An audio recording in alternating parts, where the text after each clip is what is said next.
Hi guys! For today's video, ay naisipan kong gumawa ng merienda. Ayan, gagawa ko ng gulaman. Siyempre, haluin ko muna siya sa malamig na tubig para hindi siya mamuo. Kasi mahirap maglagay ng gulaman pag mainitin yung tubig.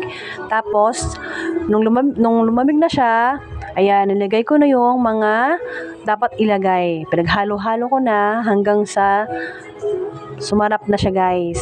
Tapos, nung okay na, ilalagay ko na siya sa ref para mamaya kakainin na lang namin pagkatapos kong maluto ang hot cake. Ayan. At ito na nga guys, ayan, ihahanda ko na yung paggawa ko ng hot cake. Ayan, pinaghalo-halo ko na rin lahat sa isang lagayan, lahat ng ingredients guys. Hindi ko na yung pancake mix sa isang lagayan. Nilagyan ko na rin ng asukal, ng itlog. Mga 3 itlog siya guys. Tapos, margarine. Tapos asukal na brown siya kasi yun lang yung available guys. Tapos dinadagan ko rin pala ng harina kasi konti lang yung hot cake na nabili namin. Yung mga 2 pack ng harina para dumami. Kaya yun nga guys, ayan, halo-halo naman, halo ng halo, walang katapusang halo hanggang sa lumapot siya.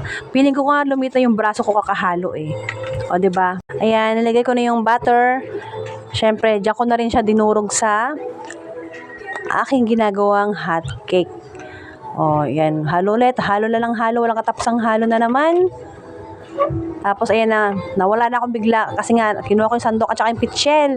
Kasi nga, sasalin ko yung hot cake dyan sa pitchel. Kasi nga, mahirap magsalin sa kawali.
Tcharan! At ito na nga guys, tapos na.